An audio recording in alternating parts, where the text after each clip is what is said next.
Welcome back, everybody. Today I'm out here at this beautiful lake. As you can see, it is a bit mossed up.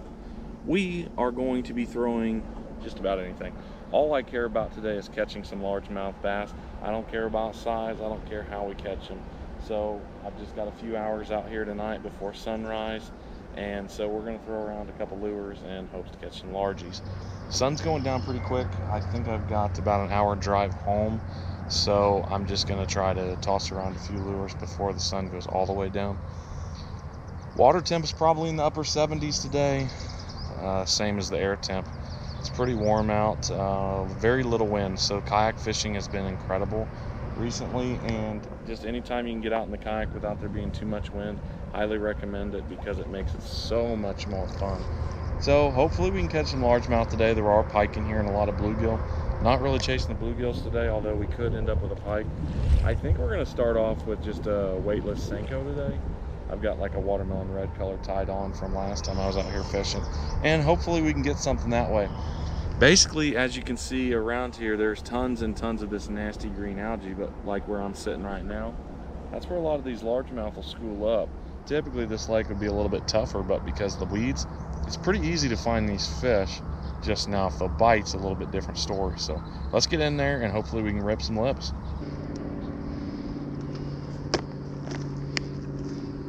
Got the Senko tied on with the 4/0 EWG hook. It's a 5-inch Senko, and it's weightless Texas rig style. Basically, I just need it to be as weedless as possible, and that's what I found is my best luck in here. It's just too mossed up to do much else with, so that's what we're working with. I've got it on a medium heavy rod basically because I just need something that's perfect for a kayak. If you really want to get into worm fishing, I highly recommend like a spinning reel, something a little more finesse style.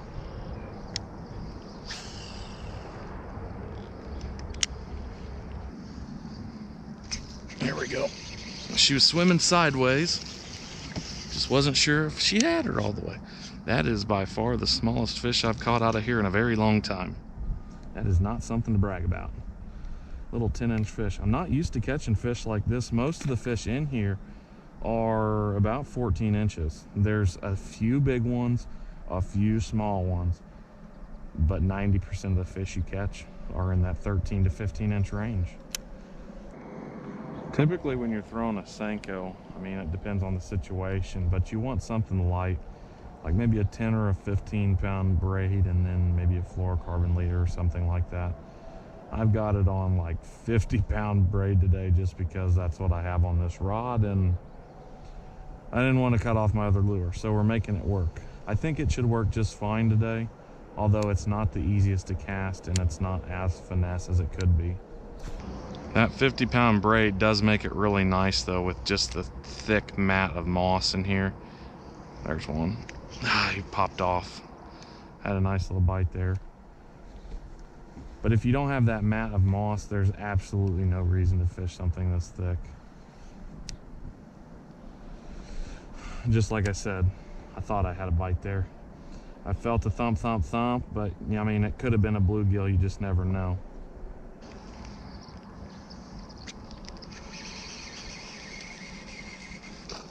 There we go. That's a nice fish. That was a really nice fish.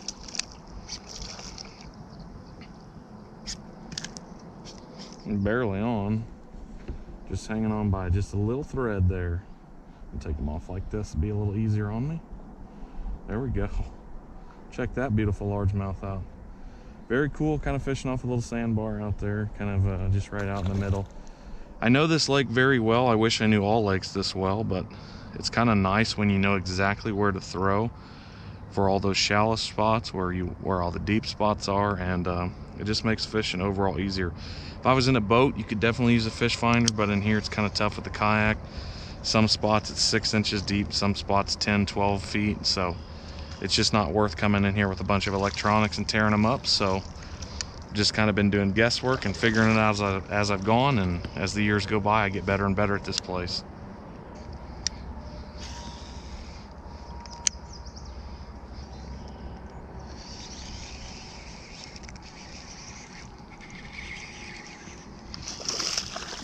It's kind of crazy. It's like the third cast in a row I've had some kind of bite. They just seem to be stacked up in this open water right here. Like really, really stacked up. That 5-inch Senko is dangerous to these fish. He's absolutely dangerous. I wouldn't want to mess around with a 5-inch Senko if I seen one in the water. Today I'm using I believe it's a Strike King worm. I don't think worm type necessarily matters. It's just how you work it, and sometimes it's like the density of the plastic. If it just doesn't have very good action, it can be very troublesome. I'm pretty sure I have one. Ah, he let go. Should have hit it harder. But this plastic it's very durable, and it makes for a great bait. Some of them are very, very hard and stiff, and they just don't work as well in the water column, and I don't think you get as many bites if the plastic isn't pretty pliable.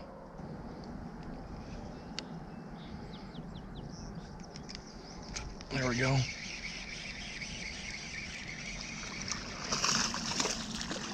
Very cool. Actually watched the line pop on that one. It's pretty neat. Now, finesse fishing is definitely not for everyone, but if you've got the time and just the patience to learn it, I don't think you'll regret learning finesse fishing. Throwing that 5-inch Senko, I mean, it's deadly. Another one. It really is an incredible bait. And I don't think that a 5-inch Senko really replicates anything. Maybe a snake or an earthworm, but really it's just like a flat stick that wiggles down to the bottom. I'm not sure worms even look like that.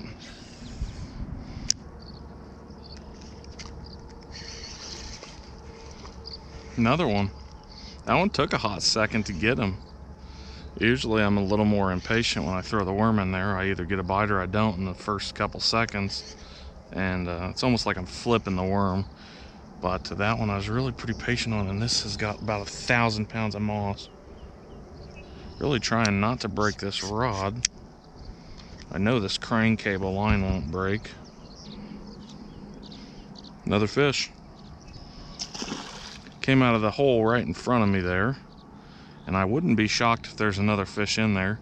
I think I'm going to start working my way back a little bit now and hit some other pockets of water on the way. I've hit some of this open area quite a bit already, so we're gonna keep trying some other spots.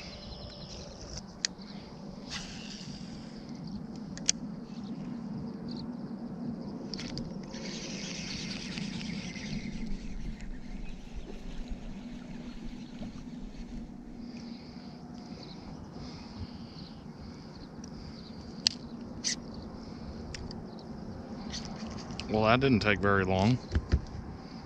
Pretty cool.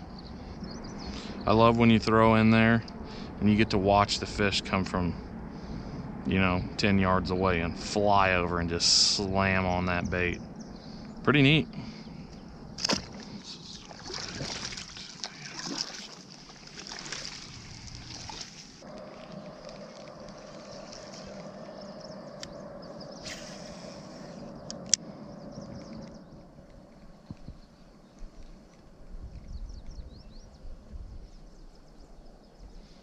Switched over to the frog, and there was my first blow up right there, which is pretty cool. I love when they come out of the water. It just sucks when they don't get that bait all the way. Frog's kind of a sacrifice. You get to see some really cool eats, but you may or may not get every fish in.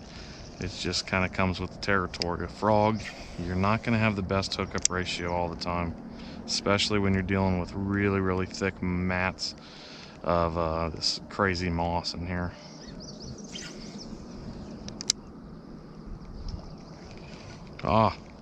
Wasn't paying close enough attention on that one. Definitely had another hit there.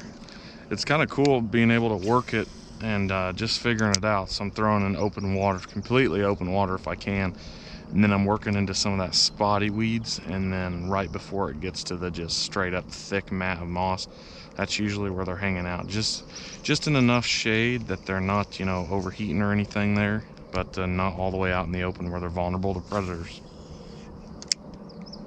Number of frogs out here is ridiculous. There's a huge one right there.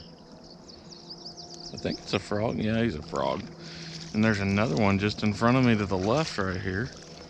Oh God, there's a huge snake right there. I don't do well with snakes. I just don't like them. Oh, God, they creep me out. Yuck. I gotta go through this garbage to get out of here. Snakes galore. I hate snakes. Ugh. I was doing fine till I seen the snake. Well, I hope you guys enjoyed today's video. It was a lot of fun to make. Just the fishing is ridiculous right now here. It's not this good everywhere, but for some reason this place is just, I mean, look around. There's literally nobody here. I love this place. I think the reason nobody comes here is, one, it doesn't really have a lake name, and so a lot of people, I don't think, know about this place. And two, to get here, there's no boat ramp, there's no kayak launch, there's nothing. And so you also have to walk a little bit to get here. So I don't think a lot of people come here for the simple fact that you kind of have to work to get here. But I mean, once you're here, you guys seen it, it's pretty good fishing. There's two giant frogs in front of me right now, and they're really distracting because I love frog legs. You probably can't see it, but there's a log somewhere in this area here, and then right at the right side of it, right behind it, you'll see a couple eyes. And then there's also one, probably can't see this one as well, but there's like a cubby right in here, and then right on the back side, a couple eyeballs looking at me. Frog legs would be cool. We should probably come out here sometime and try to do some frog gigging.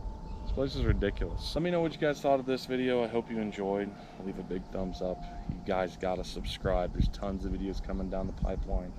We've got 2, 3, sometimes 4, maybe even 5 videos a week coming up. Oh my gosh, was that a good time. We are back at the car now. We're gonna get loaded up and then head out. Kind of a hike back. Anyways, what I was saying is, I'm not a real big fan of snakes. I seen a really big black one on the way out. I don't know my snake species, but a snake is a bad snake, in my opinion. I understand they've got benefits. I just would prefer that they do their thing and I'll do mine. So I've had too many close encounters with them here, and it just makes me nervous. So anyways, thanks for watching, guys. Make sure you subscribe, and we'll catch you on the next one. Peace, y'all.